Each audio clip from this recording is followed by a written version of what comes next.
जनपद फिरोजाबाद में समाजवादी पार्टी के पूर्व एमएलसी एवं पूर्व जिलाध्यक्ष डॉक्टर दिलीप यादव के बेटे की शादी में शिरकत करने के लिए समाजवादी पार्टी के राष्ट्रीय अध्यक्ष एवं पूर्व मुख्यमंत्री अखिलेश यादव, समाजवादी पार्टी के प्रमुख महासचिव रामगोपाल यादव, राष्ट्रीय महासचिव शिवपाल यादव के बेटे आदित्य प्रताप संग तमाम सपा के दिग्गज नेता फिरोजाबाद पहुंचे। समाजवादी पार्टी के राष्ट्रीय अध्यक्ष एवं पूर्व मुख्यमंत्री अखिलेश यादव ने सीधे तौर पर भारतीय जनता पार्टी पर निशाना साधते हुए कहा, इकाना स्टेडियम समाजवादी पार्टी की देन है, जहां पर मुख्यमंत्री खड़े होकर हाथ हिला रहे हैं। बीजेपी बताए LIC और SBI का पैसा डूब रहा है, इनके अधिकारी जेल जाएंगे, क्या विदेश से नहीं मिला इन्वेस्टमेंट तो जिलों से क्या मिलेगा।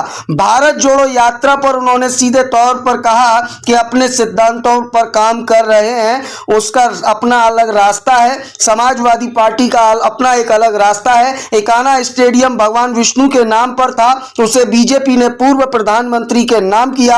अर्थव्यवस्था खराब, शेयर मार्केट गिरा, इससे हमारे देश को नुकसान हुआ। वहीं स्वामी प्रसाद मौर्य के सवालों से सीधे तौर पर समाजवादी पार्टी के राष्ट्रीय अध्यक्ष एवं पूर्व मुख्यमंत्री अखिलेश यादव बचते हुए नजर आए। सीधे तौर पर क्या कुछ कहना था मीडिया से रूबरू होते हुए पूर्व मुख्यमंत्री एवं समाजवादी पार्टी के राष्ट्रीय अध्यक्ष अखिलेश यादव का, आप स्वयं देखिए और सुनिए हमारे ब्यूरो चीफ मोनू शर्मा व आकांक्षा दीक्षित की इस विशेष रिपोर्ट में।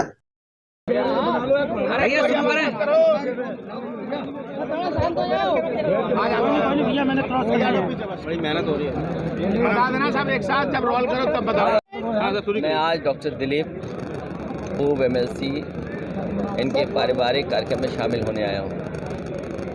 परिवार और जिनका विवाह होने में मुबारकबाद और उनका जीवन अच्छा हो, स्वस्थ हो, यही बधाई देने में पहुँचा हूँ।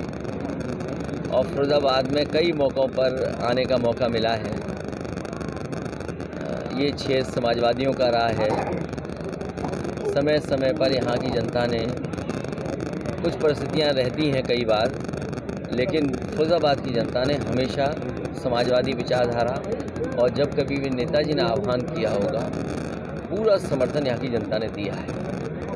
आने वाले समय में मुझे उम्मीद है कि न केवल फिरोजाबाद लोकसभा बल्कि आस पास की जो लोकसभाएं हैं वो ऐतिहासिक वोटों से जीतने जा रही हैं। मैं फिरोजाबाद के साथ साथ मैनपुरी की जनता का भी धन्यवाद दूंगा।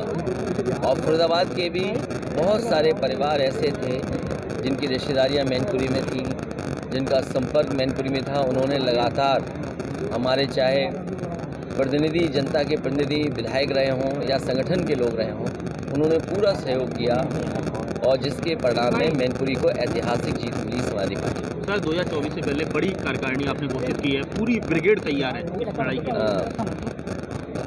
संगठन और संगठन के माध्यम से जनता तक अपनी बात पहुंचाना और संगठन के ही माध्यम से जनता को जोड़ने का काम करेंगे।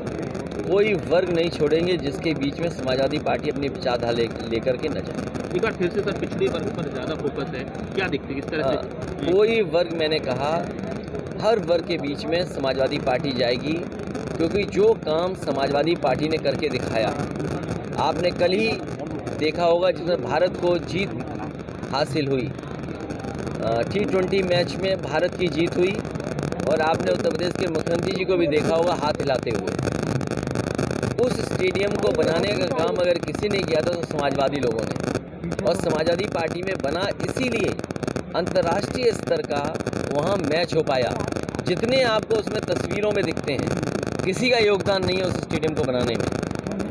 और भारतीय जनता पार्टी तो वो दल है जो दूसरों का काम अपना काम बनाती है। ये क्षेत्र वो है जहाँ से बिल्कुल करीब बटेश्वर है, जहाँ पर स्वर्गीय अटल बिहारी वाजपेयी जी की जन्मस्थली रही है। मैंने कई मौक़ों पर कहा कि उनकी जन्मस्थली पे भी काम हो।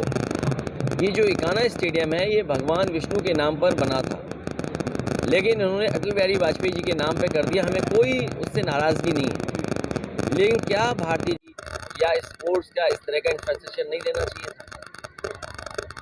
लोक भवन जो समाजवादियों ने बनाया उसमें भी पूर्व प्रधानमंत्री जी की प्रतिमा लगा दी। कम से कम ये अपना काम बताएं और नाम बदलना, दूसरे का काम अपना बनाना, और ये कोई ऐसा पहला काम नहीं हो रहा, ये पहली योजना का नाम नहीं बदला जा रहा है, लगातार इसी तरह योजनाओं के नाम बदले इन्होंने। और सबसे बड़ी बात है, सबसे बड़ी, जहाँ मुगल गार्डन का नाम बदल दिया, अमृत उद्यान कर दिया। इस एक्सप्रेसवे पे आप देख लो पूरा जो आगरा लखनऊ बना है, कहीं आप समाजवादी पार्टी के नेताओं के नाम नहीं देखोगे आप, लेकिन जहाँ शौचालय करने उतरोगे आप, वहाँ पर बीजेपी ने अपना नाम लिखा दिया। और सबसे बड़ा सवाल ये है कि जिस तरीके से अर्थव्यवस्था की हालत है, जो शेयर मार्केट गिरा है, जिसका भारतीय जनता पार्टी दावा करती थी कि उनके प्रयास से कोई उद्योगपति दुनिया में नंबर 1 होने जा रहा है, बताओ आज वो कहाँ पहुँच गया। और ये आंकड़े अगर नहीं संभाले गए तो न केवल देश दुनिया में हमारे उद्योगपतियों का नाम बदनाम होगा, बल्कि हमारी कई बैंकें डूब जाएंगी। मुझे याद है उत्तर प्रदेश में एक बार विभाग ने प्रोविडेंट फंड का पैसा प्राइवेट कंपनी पे लगा दिया था, और जब प्राइवेट कंपनी डूबी तो प्रोविडेंट फंड भी डूब गया।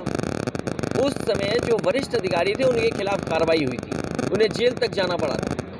मैं ये सवाल पूछना चाहता हूँ कि अब LIC का पैसा डूब रहा है, SBI का पैसा डूब रहा है, जिस तरीके से उत्तर प्रदेश में जेल गए थे, क्या SBI के या LIC के बड़े अधिकारी जेल जाएंगे कि नहीं जाएंगे?